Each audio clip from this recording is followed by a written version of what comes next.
Hello, so today we're going to be going over a Khem-Baron game. This is going to be a VOD review where I'm going to be going over exactly what I do at every stage of the game, and it's also going to be like a nice fun watch. If you're here from the Khem-Baron guide or some of the other guides, welcome back. I'm glad that you chose to stick around with my channel. I'm not going to do a guide tomorrow, more talking about itemizing and law of diminishing returns and all of that type of stuff. So stay tuned. Guides will be a staple as part of the stream, but at the same time I want to supplement with content like this where I VOD review and I go over the games, because I think it's one of the better learning experiences, especially if you're trying to figure out what to do round by round and how to play something round by round as opposed to just a general guide. Without much ado though, let's do the little giveaway notification. Since we reached our subscriber goal, we will be doing a TFT RP giveaway. Yay! Basically, you'll go to the video. I'll put in the comments as well, but in the description you can click the Discord. There'll be a link to the Discord, and then once you get into my Discord, which is the Wolfgang Discord, there is in the text channels a TFT giveaway channel. You will go to this channel, and then you will enter the giveaway using this button right here. Alright, so with Khem-Barons, as you can see, I have a Khem-Baron opener. I already have 3 copies of the Khem-Baron units because I got dropped a Rennie. So unless you have a Khem-Baron on stage 2, I think it's really risky to play otherwise. There's a lot of these experimental strategies where you put it in and you get like a mini cash out later in the game, especially around Renata reroll. I haven't been very successful with it. Play at your own risk. I try and stay playing Khem-Baron if I'm trying to get the cash outs that I needed on 2-1. Of course, there's other variations of this and you can try that out. But looking at Augment here, I'm looking for anything that kind of sets me up for late game. I would like something that, you know, incentivizes me to lose my early stage of game. Losing on stage 2 is going to be essential. Losing stage 2 is also really cool because if you lose stage 2, you lose the least amount of HP. If you don't know, the damage that you take per player is going to be increased as the stages go on. So losing 5 times on stage 2 is going to be a lot better than losing 5 times on stage 3, for example. So you're right at what doesn't kill you. Gain 2 gold after losing a player combat. Those are the perfect words that I wanted to hear. Of course I'm going to be losing a player combat. I'm going to lane Khem-Baron. This is perfect for me. So I take that instantly. What doesn't kill you is a very, very strong augment. It gives you a lot of gold. So it sets you up to be very, very rich. A lot of times you're much richer than the rest of the lobby. So especially with something like Khem-Baron where I'm going to like pivot after a cash out round and make my board really strong. It sets me up to have the resources to do that. So anyways, we're going to talk a lot about stage 2. So I'm gonna point out a lot of things during this early part of the game. Of course, that doesn't mean the rest of the game is like chalked or not that important. It's just that I think stage 2 is usually where it make or breaks how your Khem-Baron cash outs go. If you look at these rounds, you'll notice that I'm gonna be scouting a lot, right? You have to scout everybody almost every single round. It's very stressful to play Khem-Baron. I'm sure that you can just have success with it, things work out. But essentially, every single round, I'm trying to make sure, okay, are these guys sacking? Are they going to be weaker than me? Or are they going to be stronger than me? Whether or not they're weaker or they're stronger. Where are their units? The other thing I'm looking at is their units, right? I'm looking to see what their placement of their units is, right? If you look at some of these boards, they have one dude that's itemized and they have one dude that's not itemized. As you can see, I moved my Renata to this side. Why do I have my Renata in this corner when I had her in the middle before? It's not just because she's optimal in the corner. When I scouted, I saw that there was a couple people where their weaker units were on this side of the board. Every unit that you kill saves you 1 HP basically, right? If you look here, I'm also deciding to slam an item because Renata has like an AoE effect. So I really want to try and kill this Darius. I'm pretty sure I'm never killing the what's his name, the Amumu, but I want to kill the Darius. Why is that? Every time you lose a round, you take the base damage of the HP plus 1 damage for every unit that's on the board. So for example, here, I took a damage of 5. I think the base damage is 1 on stage 2, and then I took 1 extra damage for each unit that was on the board, right? What you want to make sure is you want to make sure that you're still killing units. You have to try to thread this margin where you're not just weak. You're not just like, I lose every round, this is fine, right? Sometimes you can decide to like full open if it benefits your econ in a good way, but especially here, I'm trying to look for which unit do I have the best chance of killing and how can I position such that I kill that unit. I put my Rennie here because I'm hoping that Rennie stuns one of the main tanks in I think it was the step board, that I saw. Well, then she could kind of position a little bit better that way. Here I'm on the same side as the Irelia. The Loris and the Irelia are both really hard to deal with, so this fight was kind of awkward for me to decide who to play around. As you can see, I'm starting to slam some items. I'm deciding if I slam a JG or not because, you know, of course there's another guy that's trying to lose streak, so if that guy becomes weak all of a sudden, I run into a bad spot. Here my position would have been better if I positioned on the same side as Loris, because I had a good chance of killing the Loris. So this is a mistake, right? I could have saved 1 HP from fighting this guy. Or positioning on the opposite side for this guy in particular. Of course, I can also decide to play an extra unit, but like I said, I don't want to make myself too strong, because even though other people have item slams and looks like they're playing a board, at any point they can decide to just like sack their board and make sure that they lose in place of me. Here there's a Rennie with a spatula. I actually don't want the Rennie. I instead take the speech because it puts me at 4 Khem-Baron. 4 Khem-Baron is really strong. I can start ramping up my Khem-Baron stacks a lot sooner. So I'm totally down for that. Sword is also fine. You'll see in this game I end up playing a lot more wider when I'm playing Khem-Baron. And I'll explain it in a little bit. Like my itemization. Sword is okay here. I could end up itemizing towards this Smeech.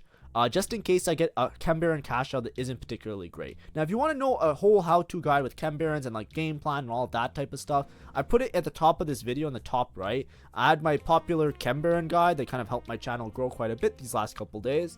So if you want to see how to play Khem-Baron and give my takes and how I kind of approach the game when I'm playing around Khem-Baron, it's in the top right corner, linked on this video, and you can go check that out. But of course, I would suggest watching this video first and then checking out that one. But that's just because, like, you know, it'd be nice if you guys watch my videos or continue to watch them at least. Anyways, so here I'm positioning. I put my guy in the front line. I'm not sure which side is better here. Because if I go on opposite side, the Kog'Maw gets more value because he's a sniper. So damned if I do, damned if I don't. I'm hoping that I kill at least 1 or 2 units.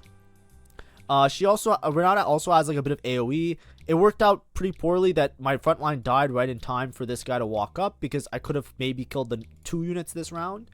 But we're overjoyed, right? That's plus 1 HP. Now, the reason the HP matters is because a lot of times you end up in a very thin margin to get your proper cash out. You want to get to around 500.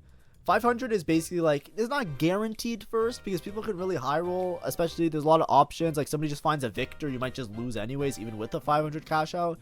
But ideally, you want to make it to like 500. If you're not making it to 500, your spot won't be the greatest. So you want to make sure that you at least find a good cash out that has really strong items. Like if you cash out 300 or 400, it's still up resources. You still have a good potential of going like top 1 even with those type of setups, but you're more like it's better to trade the HP if you can guarantee the 500. That's more of like if you're in dire straits, you can cash out earlier and make it work. It's still possible, but I definitely think 500 is the best. Also, I had a bugged 400 cash out, so I don't know if all the 400 cash outs are bugged, so I just avoid 400 like the plague. If I'm gonna cash out early, I just cash out 300 and I just have a bunch of HP, and then I just do a second 300 cash out in a couple turns. You know, like that's better for me.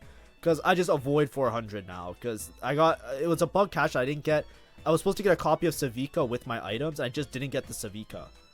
So it's like I felt like I was just down an augment. Or I was down a little bit. And then I looked it up afterwards. I'm like, aren't I supposed to get Savika? And I was like, yeah, I was. I just didn't for some reason. So, you know, I just avoid 400 nowadays. But anyways, we're doing a quick scout. 72 HP isn't that bad. But we do have to continue to try to kill units. Here it's going to be Krugs. I'm not sure if I win or lose. I'm going to actually probably level just to put in Sentinel. Oh, actually, no. This is fine, right? You don't get Khem-Baron stacks on neutral rounds, so you don't have to worry. So I just dropped the Smeech and put in this guy to make sure that I'm fine. As you can see here, I'm also going to make Sterex, right? Sterex isn't the best item to slam, but I did get dropped another belt, excuse me. For my augment, what doesn't kill you gives you a component every 4 losses. So because I got 4 losses, I got a component. So I'm getting a lot of resources from my augment. I'm very rich. I'm 50 gold. But like I said, you don't get Khem-Baron stacks on neutral rounds, so ones that you're not fighting against players. So I just take out the Smeech for 1 round, put in Sentinel, just to make sure that I beat Krugs. Sometimes when you play these really weak boards, then you lose to Krugs, you're in a really bad spot. So, you know, you gotta be really careful. Something that is important to note, though, it was a gold orb drop, right? As you can see, I got a greater duplicator. Now, greater duplicator is one of the better things I can hit. Don't get me wrong, I'm not complaining about that. It just is that a lot of other boards are going to spike pretty hard now. So I have to be very careful about how I position and how I play around my board. People are either going to get 4 costs or they're going to get spatulas, or they're going to get duplicators themselves. So it puts me in an awkward spot here. I don't want to lose by too many units, right? The main thing is that you want to be just weaker than the weakest guy. Whoever the weakest guy in the lobby is, you want to be just weaker than that person. You don't want to be too weak, because killing units is very important. See, this guy here, he's incredibly strong. He has all 2-star units. There's a good chance I don't kill anything, but the benefit is that I put my Rennie and my Renata on the same side. If I was positioned on opposite side, I wouldn't have killed anything, because my Rennie and my Renata would have been focused on the Rel, and the Rel has the item, so it would have been really hard for me to chew through that Rel. But probably starting next turn, I'm going to push levels. I'm going to try and start to play some synergies, maybe upgrade a unit or two, and I'll try and figure out from there exactly where I go. Now, this is Khem-Baron without a Khem-Baron emblem. A lot of times if you're in these spots and you have a Khem-Baron emblem, you're already in like an instant win territory. Pandora's Bench, not only for reroll, is actually really good in some of these lines. I was considering Pandora's Bench a lot here. You'll see that I probably roll it last. The reason I like Blistering Strikes also helps strengthen me, so I'm okay with taking Blistering Strikes just to guarantee that I have a little bit of power. But I'm highly considering Pandora's Bench. Why is that? Because if I hit a Silco or a Savika, like if I see any 5 cost or any 4 cost in my shop, I can reroll them into the units that I really want. So there's a lot of value on Pandora's. Pandora's is really good for reroll, but it's often really good if you're like chasing one particular unit. So for example, let's say you're playing Enforcers and you really want a Caitlyn. Pandora's Bench is pretty good because any 5 cost that you hit, you could transfer that into a Caitlyn eventually. The same with like 4 costs. If you're playing a comp and you're like, I really need a Bessa because I'm playing Emissary and I already have a Garen, then Pandora's might be really good because it's like, okay, any 4 cost, I can now be rolling that over time into the unit that I need. It's only if you're playing very narrow. Here my positioning is pretty bad, I will say. As you can see, I'm basically doing full damage into the main tank.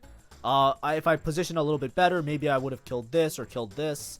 But instead, I'm just not killing. Well, I think I killed stuff because this guy's just very weak in general. But I could have killed maybe 2 units instead of 1 unit. Because I wasted a lot of my ability casts on trying to kill the Alawi with the items instead of trying to kill the Alawi without the items. So I should have probably repositioned and put stuff on the other side. So here, I'm level 6. I already put in Sentinel and Visionary. I can put in some more traits. I'm looking around. I'm trying to judge based on like what other people's boards look like, how strong they are. This guy, I don't know if he's going to sack on purpose. He's kind of shuffling his units, so I'm a bit sus. I'm pretty sure I lose to everybody else. Kog'Maw's going to probably outscale me, and he has 4 Dominator, so this Blitzcrank is going to get a lot of AP. Here I just decided to put in a Singed. Just not to put in anything crazy or waste my gold in any way. But you'll probably see me, I'm going to level to level 7 next turn, more likely than not. Once again, we have a little bit of a bad placement. As much as I was placing really good at the beginning, I really want to put this Renata probably in the middle here. If I put Renata in the middle, then I guarantee that she kills at least these 2 units. Instead, I'm like attacking straight into a D-Claw, which is really awful. As you can see here, I'm going to kill no units. So this is obviously room for improvement. If you count the amount of units that I could have killed, I could have killed 2 units here. That would have been plus 2 HP. I would have been at 46 here. Really big mistake, but that's the way you have to think about when you look at these. If you're trying to VOD review your own games and look at how you can improve, it's not only for Khem-Baron, it's even for any other type of trait that you're playing. You want to make sure that you are being very diligent about where you place your units based on how you can kill units in order to save HP. Because it doesn't matter if you're winning or you're losing. Saving HP is going to be the thing that helps you to cap out your board really high towards the end of the game. So here, I found the Silco, so I'm going to be in a good spot to play towards 5 Khem-Baron now. That's pretty much the highest I can go without finding a Savika. So it's definitely going to be Silco in next turn. I could probably also level to 7 just to give myself a little bit more wiggle room of having some extra units on board. But we'll see what I end up doing. So here, I'm probably going to make Spark at one point. I have my triple Silco items, so I'm down to play around Silco, and then we'll decide later. This is a part that's a little bit awkward though. As you can see, I prioritize making Silco items. I did make a Sterex. The reason I made Sterex is that if I get a frontline or a damage dealing item for melee or AD instead of AP, then I need to have another unit that can potentially use that item. So I think if you're playing Khem-Baron, you're guaranteed going to play vertical Khem-Baron. It makes a lot of sense to split your items similarly, right? Make items imagining that you're playing either Smeech or Savika, and then make items for Silco as well. That way you have less of a chance of low rolling once you hit the Khem-Baron cash out. But we'll see exactly how it goes. So here, you know, I killed a bunch of units. That was great. Silco and everybody else pulled through. We'll see if I can kill anybody else. I don't, so I take another 4-unit loss. I'm 35 HP, 300 cash out. Next, I get 55 per loss. So I'm going to be able... I basically have to lose 3 more times, right? Every loss is approximately 10 HP. That's how you should always look at it from stage 3 and stage 4. It's a little bit less sometimes, but it's approximately 10 HP. So if you have 30 HP, you could probably make it to 500 by here, but that's where like those extra lives matter. Remember those lives I said, you know, I was counting with you guys, right? I said in one round I could have killed 2 units, in one round I could have killed 1 unit, and there's another round I missed position I could have killed another unit. That's already 4 HP, right? Being 30, imagine if my sign here said 39. Doesn't 39 look so much better than 35? Like, I did save some HP in stage 2, but that's the point that I'm trying to make here. This is something you have to, like, look at while playing the game that's outside of, like, just a general, like, hey, this is how you play Khem-Baron. It's more so, like, when you're playing these traits like this and you're trying to play with very narrow margins of losing, you have to make sure that you also take into account, like, those couple rounds and make sure that you actually preserve as much HP as possible while losing. So here, for example, I killed a lot of units. I almost beat this guy. Thank God Kog'Maw's broken, because if not, I would have lost. I'm at 400 now. So this is the point of make or break. I have to decide. I have 20 HP. It should be enough to make it to 500. But I have to decide, do I want these items or not? Now, looking at these items, I get a 2-star Rennie, which is pretty good, because I can go for Rennie 3. I have a Destabilized Chem Tank 2, which is pretty good. I can use it as a tank item. I have Unleashed Toxins. Now, I don't really like Unleashed Toxins. Unleashed Toxins is okay, but it's not that good on Silco because I already have a Shojin, right? This is effectively like a Shojin. It does have like extra added effects, so it is pretty good. And it is a good Silco item, so don't get me wrong. But the problem is, who am I putting the real Shojin on, right? Like JG, I can put on whoever, right? Nashor's I can put on somebody else maybe. But like, what are my items going to be? It's going to be like Shojin. It's going to be Unleashed Toxins, these 2 items. Then I just have a useless Shojin. So it doesn't feel good. It's clumsy is the way I like to describe it. So I look at this cash and I think to myself, I can probably make it to 500. Now, if I wasn't 28 HP, let's say I was 20 HP, I would take this cash out, right? Obviously. Because like you're low HP, you have to take it, right? Because I'm 28 HP, I can afford to take 2 losses pretty reliably. Because it's around 10 HP. Usually, like, if you lose by 1 or 2 units, it's like 11 HP or something. If you get like clean wiped in stage 3, it's not that important. Or sorry, stage 4. So it's not that crazy. Here you're gonna see I'm gonna roll. I'm gonna level. I'm gonna roll a little bit. Or sorry, I don't level this turn. Next turn I'm gonna level and I'm gonna roll a little bit. Because sometimes you can just like win out on the last final stretch of the Khem-Baron, because it doesn't like remove your Khem-Baron stats, right? You just get less. So as you can see, I'm starting to make my board a little bit stronger here. I have a Rennie 2, right? I'm putting one of the Dominators in the front line, but I have Dominator for Silco. But I'm not. My front line is still pretty shit. It's not that good, and I'm not gonna slam these extra items, so I should be behind relative to the other players. So this guy, for example, he has a Rel 3. So I don't think I'm going to chew through this Rel 3. I'm not going to put extra items. Now, from my items, I end up slamming Shojin. It's fine because it's Renata. So I'm not going to kill anything with the Renata anyways. So here, I should kill a couple units. If I can kill this Tristana, I'll be really happy. I am very happy. Good job. So we killed a bunch of units. We didn't, like, aggressively, but we switched our items. We slammed a little bit. Good managing on this round. As you can see, I was 28 HP, and now I'm 17 HP. I lost 11 HP that round. So it's really unlikely that I'm going to lose 17 in one round. So I'm pretty okay with that. Here, I decided to take Spirit Link. This recovers HP on my board. Recovering HP is really good because the Khem-Barons, every time you skip a shop, you get HP because of the Khem-Baron trait. So really good synergy. As you can see, it's level 8. I'm going to start rolling here. I'm not necessarily going to try and win this round per se, but I do want to find a couple copies of Silco. I do have this golden dupe, so I could always play around that. But next time, I just have to take the cash out. So here I hit a Mordekaiser. I'm not going to play more. I don't think I should play Mordekaiser next round. And now I have a Mordekaiser 2 because I have a duplicator over here. So I'm just going to chill for a second. As you can see, I'm going to put this in the front line just to make sure that I lose. I'm going to put this guy in because he's not super important. But next turn, I already rolled, so I'm not going to have too much to do next turn. I'm going to be pretty stable in order to convert this into my 500 cash out and then win out. And we'll see how that goes.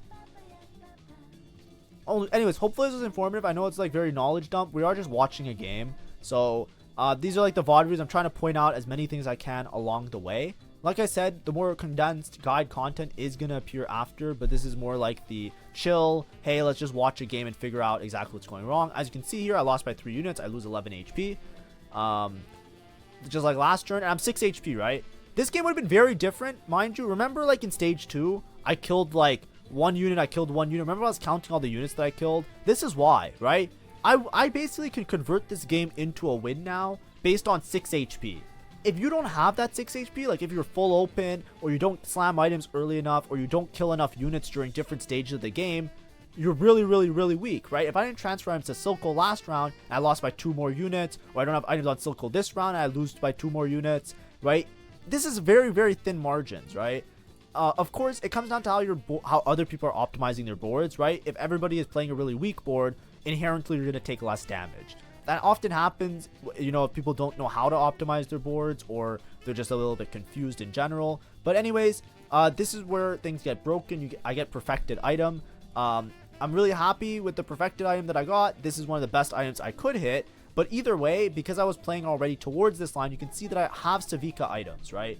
If it was a situation where I got a really, really strong Savika item or something that I couldn't put on Silco, then I would still be in an okay spot, because I basically hedged my bets. I made some frontline bruiser style melee items that I can eventually, not bruiser, like bruiser I mean like not the trait bruiser, I mean like, you know, frontline melee user items, so that I can make use of whatever this item is. We see what it is. I also got Piltover Hex Armor, which is also really good. So I have a frontline item, and I have Perfected Voltaic Saber. Now, let's go through this. I'm going to take, we're just going to see a little bit of a roll down here. I get 2 copies of Savika, which is great. So basically, I'll be able to play 6 Khem-Baron. As you can see, I'm a little bit dizzy here. I have to put my items on.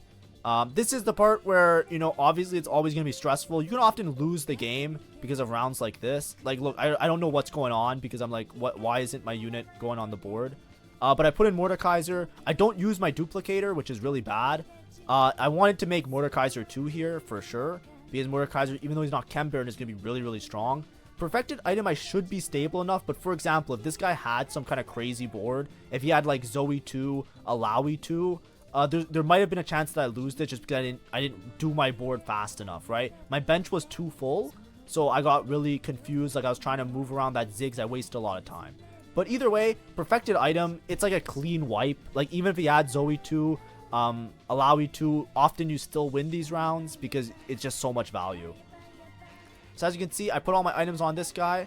One thing I want to note, it might be a little bit confusing because I'm saying like, oh, Voltaic Saber, that's like really good on Silco. It is one of his best items, right? Like if you go on Silco, let's just say Silco 2, just like, you know, you're playing Silco and you go by his items, what's the best?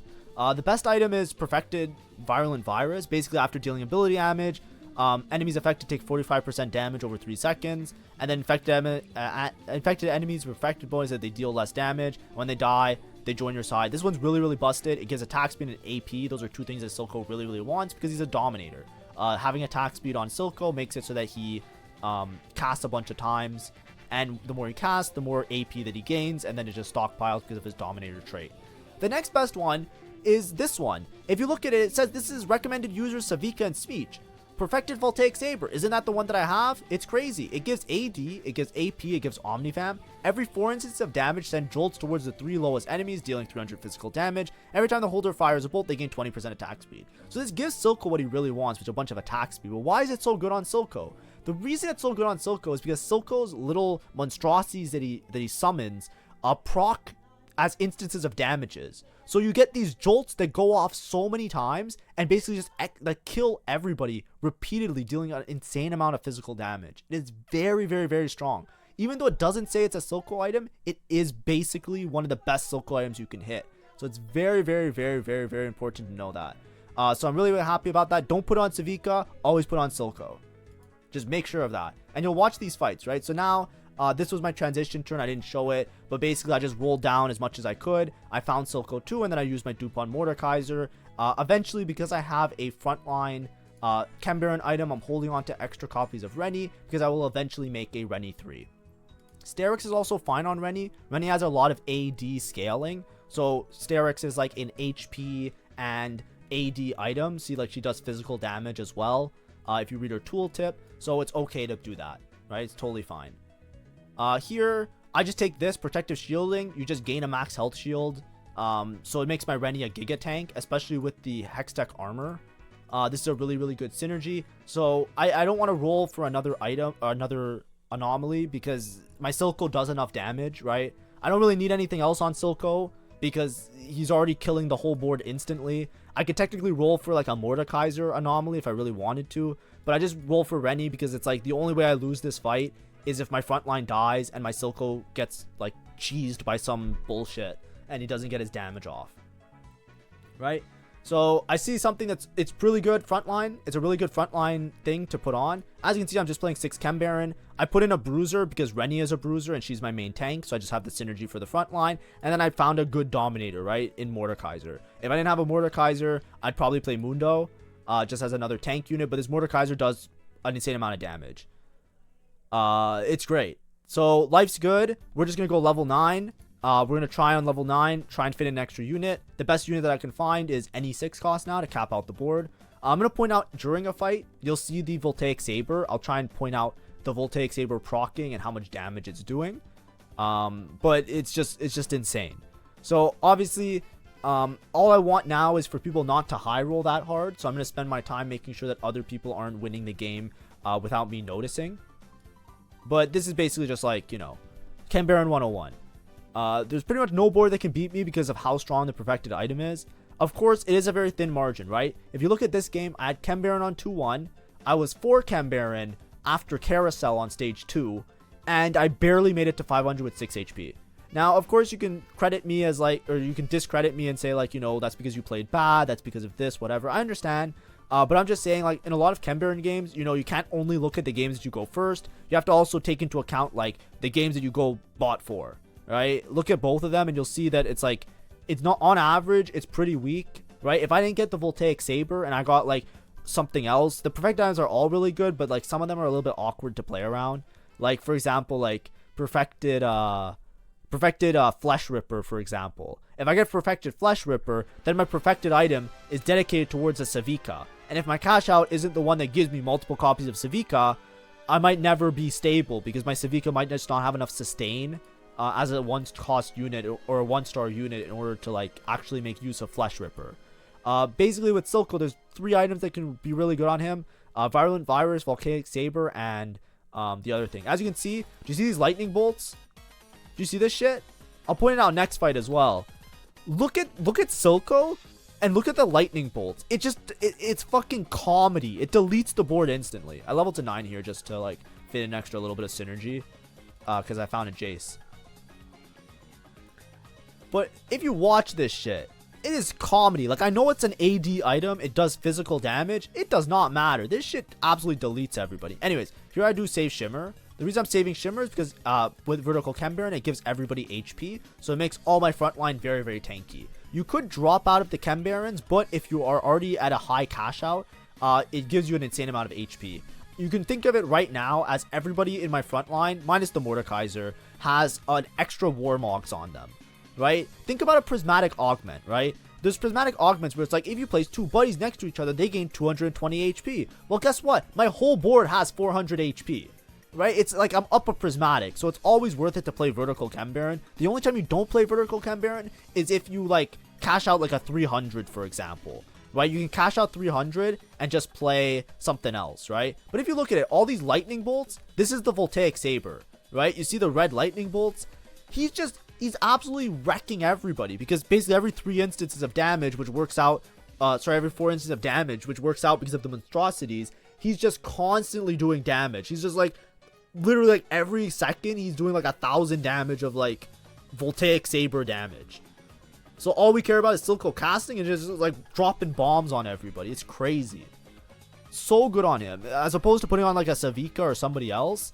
it's just not worth it. Like, it's good on those units as well, don't get me wrong, but it's just like so much better on Silco. Just by the way that he procs the damage.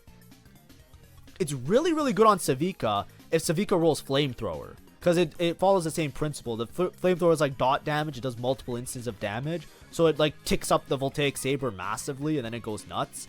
But like, if you don't have, like, you know, just it's fine. Anyway, I still have this lesser duplicator. I will eventually hopefully hit a Rennie 3, and then I'm going to be really stable. But basically, look at this, right? Every time I cast, boom, okay. He casts a bunch. He has really good attack speed. This thing is like, the numbers glitching out because of the little monstrosities. And the whole board's gone. GG. Now, it was scary. If somebody has a Victor, there was one player that had a Victor. So it is a little bit scary sometimes because Victor basically stops all your damage rolling, and then you might fall behind really fast. But yeah, this is Khem-Baron. Oh, what's really interesting here, look at this. This is Khem-Baron emblem. I know I already got my cash out. I don't really need a Khem-Baron emblem, but it's definitely the best thing I can hit. The reason is that it buffs my my damage, right? Buffs my HP. It goes from 160 HP per skip shop to 220 per skip shop, which is a huge increase, right? It's massive. So just putting Khem-Baron on somebody, I don't even have to rearrange my items. Not like, ooh, let me put a Khem-Baron item on Mordekaiser or something like that. It's more so like, okay, I just Khem-Baron like Elise, for example, and my whole board just gains a bunch of HP. It's nuts. It's so good. So here I'm debating if I put it on the other dude on Jace or not, but it's fine. As you can see, we're just chilling. I should probably move maybe the Renata items onto the Jace, because I think Jace does more damage, but it's totally fine.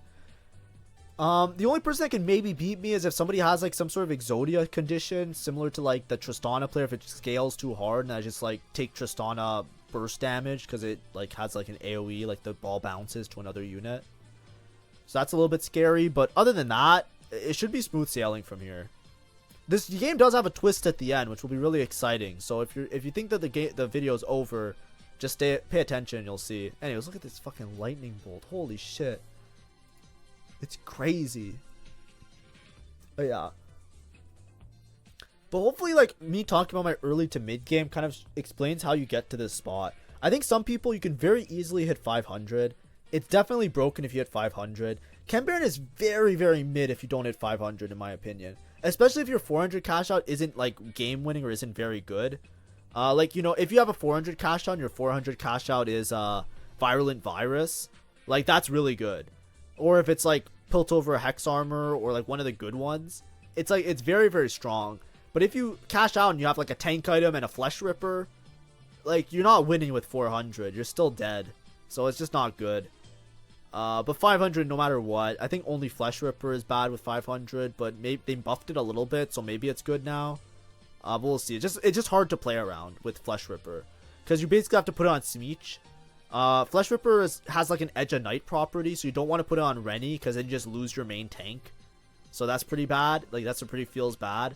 So then you have to put it on Smeech or Savika. And then, like, are you rerolling Smeech? Probably not. Are you going to try and level to 9 for Savika? Probably, but, like, what if you die before you make it to 9? Like, now you have to greed? Like, even on these rounds? That's why it's really awkward. It's very clumsy. It's hard to play around. And that's why, like, you know, most people don't like it. So here, now, okay, let me explain. Skipping the shop, if I skip the shop, right? If I skip the shop, my whole board basically gets 220 HP, which is effectively a Prismatic Augment, right? So if I skip the shop, I basically just proc an additional Prismatic Augment on my entire board, in addition to the other Prismatic Augment that it already has, right? Because, like, if you think about Prismatic Augment gives, like, 220 HP to whole board. You know what I mean? So skipping the shop is very, very valuable, because you just gain a lot of HP. A lot of times, you don't even get baited by the cash outs. It does not matter to get more items. The HP is just way, way more effective. But I'm going to take this cash out, because if you remember, I said I really want to get a Rennie 3. And guess what? This cash out gives me a 2-star Rennie, which gives me a Rennie 3. As you can see, I double check my math. I count. A Rennie 3 makes it so that instead of getting basically 220 HP on whole board, I basically just make a Giga Tank. So it's worth it to me. Arguably, it's still not even that worth it, because 3-star Rennie isn't even going to be as good as probably having the extra HP on everybody. But to me, at least, I look at it, I'm like, okay, 3-star Rennie with Khem-Baron items. I probably just, it's probably like, I guarantee the off chance that somebody hits some fucked up shit that I actually have Rennie 3 to stabilize. I would not stress this enough. This is pretty important, right? Having a Giga Tank like this means that there's very few ways that somebody can kind of like cheese me and win the game, if that makes sense. A lot of times it's very, very awkward because somebody like, you know, hits some kind of crazy shit like a 3-star unit, wink wink nudge nudge, pay attention till the end of the video. What really matters is not like HP across the whole board. Sometimes you just need somebody that's unkillable, like a reliable staple unit that you don't have to worry about, that will basically distract or avoid like running into an awkward situation. So for example, this guy has Pandora's. I have to pay attention to him. He's holding extra copies of 4 cost, so he might be going for like a 3-star Mbessa, a 3-star Corki. I don't know who wins against 3-star Corki, 3-star Mbessa, and this Khem-Baron cash out, but it's very, very risky. It's very, very stressful. Additionally, I just went straight to level 10. I want increased odds of 6 costs. The reason I want the increased odds for the 6 costs is because technically if some high roll happens and somebody hits like, you know, I just want to hold on to all the 6 costs basically, right? I want to make sure that these guys don't have a chance of finding a 6 cost and just like scamming me that way either. Some of them have 6 costs, like this guy has a Mel. I'm not too stressed about the Mel right now. I have so much HP.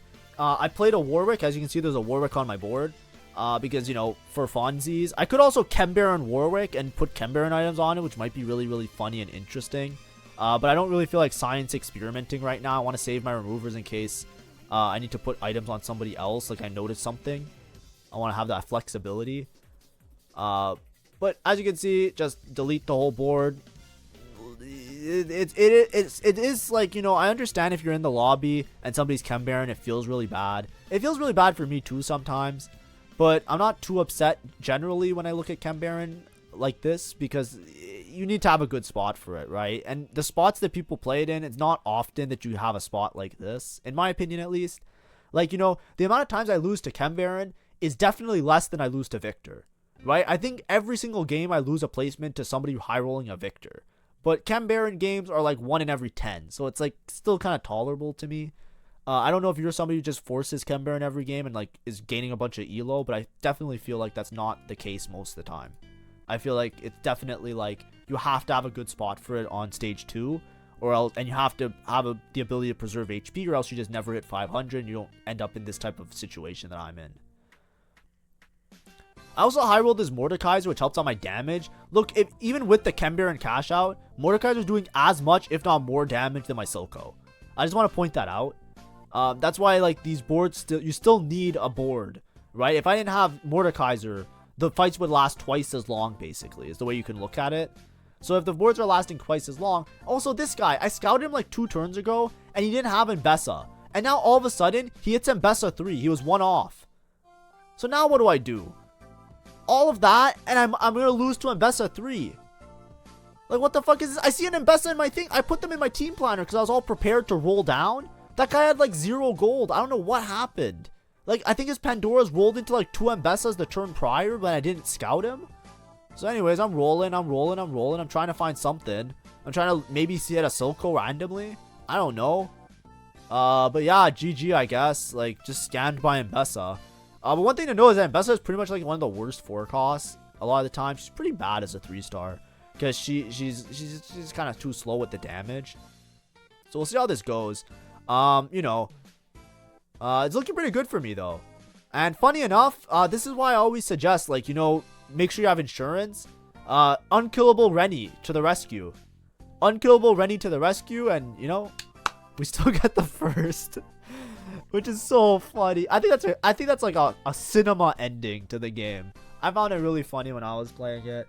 But hopefully this is like, I'm gonna tag, like, you know, the Khem-Baron guide in this video. Obviously, if you enjoyed the Khem-Baron guide and you just wanted to see a game kind of work out, this is like how a game kind of goes. A lot of it is setting up in your early game. You just want to make sure that you're always saving HP. You always have to build around Silco items, and then you gotta hope for a good Khem-Baron cash out. All of those things kind of have to work out. It's really hard. Try and split your differences a little bit, like make frontline items as well as backline items. So in this case, like, you know, I was already angling towards maybe having a Savika item, so that if I got like Flesh Ripper, it wasn't like the end of the world. It would be bad, but it wouldn't be like absolutely abysmal. But you always have to kind of like, you know, structure yourself that you have like 3 Silco items. A lot of times if you get a Silco damaging item, you can move the damage item. Like, it's always Shojin Nashers on Silco, because if you don't have those, you just lose the game on the spot. If you get Unleashed Toxins, it's a little bit awkward. It's a little clumsy, but it's still usable. You can just play Unleashed Toxins on the Silco, and there's hope for the best. If you get more damage items, you can move them onto a Mordekaiser later. You can move them onto another unit. I had a Jason on board, but, you know, if you have like a lot of AP items, you can also play like a backline, like a Malzahar or some other shit, right? Just upgraded 5 cost or a 6 cost unit. If you see a 6 cost, just play it. I saw a Warwick, so I played the Warwick. And also make sure to scout a little bit better, right? Like, I missed the guy hitting the Mbessa. I scouted him 2 turns prior, and he had like 1 Mbessa on his bench. So in my head, I was like, okay, it's time to scout that guy. Is there Mbessa on carousel? No. Okay, let me look at his board. And then, oh shit, he has 7, and then you just hit the Mbessa instantly. So, you know, that's a way that you can also lose. Khem-Baron is very susceptible to high rolls like that, especially if somebody just hits like 6 costs. You can just easily lose out of nowhere. But of course, if your Khem-Baron cash out is good, you should be fine. If you can, go for Rennie 3 as well. If you're playing vertical Khem-Baron, she's like a giga tank. Probably the strongest tank you could ask for is Rennie with this line. So just make sure to go for that. Anyways, thank you for watching. Hopefully that was enjoyable. I know it's a bit of a departure from the guides, but, you know, stay tuned. Tomorrow will be a new one. Bye-bye.